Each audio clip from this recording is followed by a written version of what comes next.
Hello everyone, my name is Andrea Flores and this is my oral midterm exam for the contemporary world. So my first question is, what is globalization to you in a personal sense?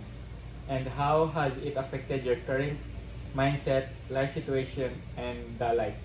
Okay, for me, globalization, from the word itself, global, it's all about the world and the information around it. Globalization for me is all about connection from other countries to our countries and vice versa. We are able to experience globalization in our daily lives. Like for example, we are able to know the happenings around the world through the internet. We are able to know the beginning of the COVID-19 through the news. We are able to watch foreign countries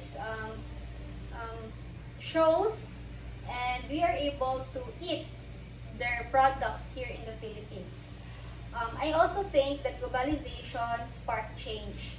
With globalization, it allows us to adopt other countries' culture and also know about their way of life.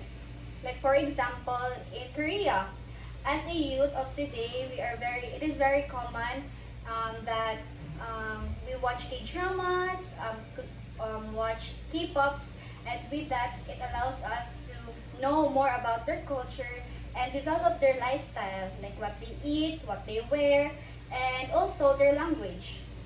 I also believe that globalization is equivalent to modernization. With that, with globalization, we are able to know the trends around the world and also develop and adapt the trends which is evident in our generation today. Next. What do you think is the greatest challenge posited on regionalization and globalization in the Philippines, and how it is challenge be addressed accordingly? For me, the greatest challenge posited in the regionalization and globalization of the Philippines is that because we adopt so much of what is the culture of other countries, we tend to forget our own culture. This is so-called the colonial mentality, where we patronize other countries' products, patronize other countries' culture, and also their language, their food, and everything that is outside the country. I think it should be addressed in a way that we should patronize our own local products and services in the Philippines. Sometimes we cling to the fact that the foreign countries are better than our own, and that we need to possess and utilize the other countries' products rather than our own.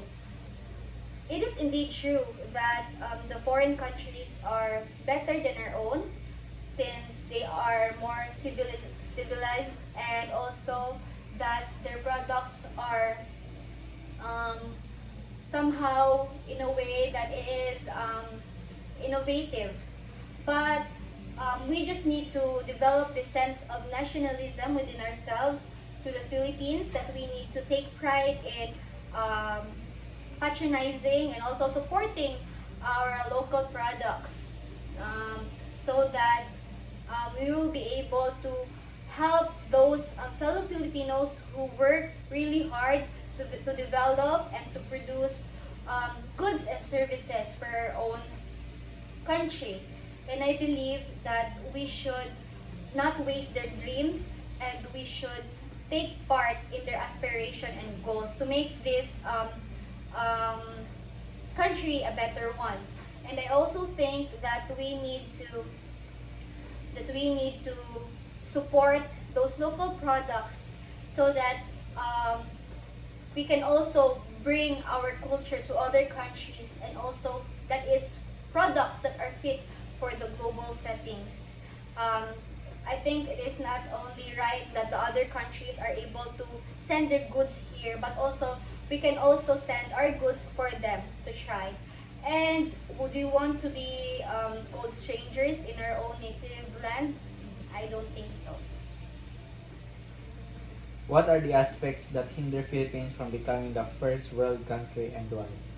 I think one of the aspects that hinder the Philippines to be in the first world country is first the government. I think that the government has a huge part in making a country to be in the first world countries.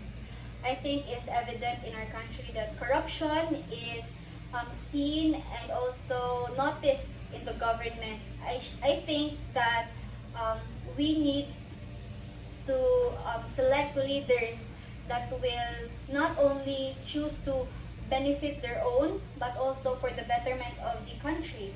I think that the government are the ones who um, give opportunities to the Philippines, especially they are the ones who talk to the international what do you call it, organizations. Also, they also um, sign some international treaty and agreement that would help the country's economic status, and also they are the ones who open up opportunities for businesses and economic growth in the Philippines. And if our leaders would take time or prioritize um, those growth, I think that it would lift us up and be in the first world country.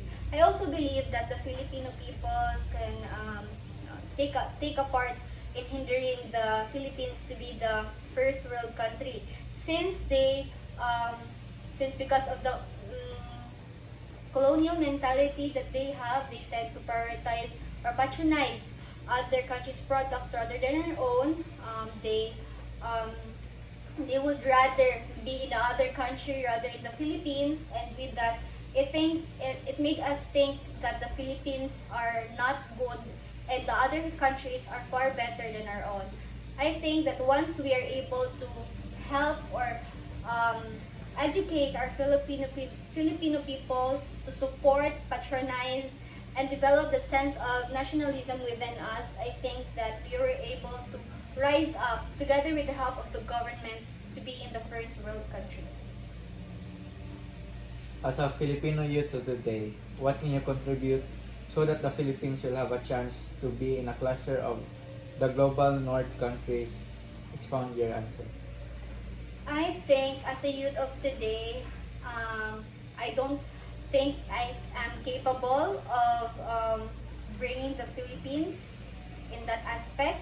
But what can I do now is to follow the rules and laws implemented by our government.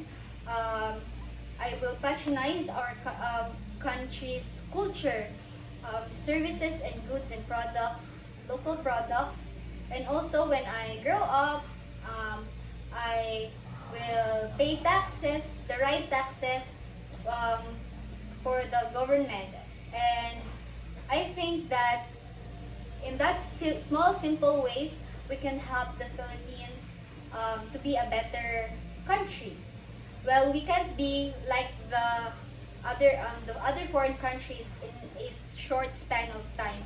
I think with our little steps, and if we have developed our sense of nationalism, and if we tried our best to and also take initiative in the opportunities laid out to us, well, we can make this Philippines a better place, and we can also do that by persevere, so that we can attain the goals and dreams that we aspire to have for our country's betterment. What do you think are the major problems faced by the leaders in the global community in terms of global governance? And how these issues affect you on a personal level? For me, the greatest problems faced by our leaders in the global community is first is poverty. I think poverty is something that really drags down a country, and there are many reasons why. Lack of education, um, lack of food necessities, and lack of sanitation that leads to hunger and malnutrition and even sickness and death to many. I think the the global leaders or the global community are taking their steps to prevent and also help mitigate and minimize the the poverty around the world by supporting them, by giving food to them, by also educating them. Um, we can all make this world a better place if we all hand in hand. So I think that not only with our leaders but with us, we can also help in our own small little ways to make these problems be not visible anymore. But I know it will take a lot of time, but if we just help and use our what we have or give what we have, then we can use this we can lessen these problems in the global community. That would be all. Thank you.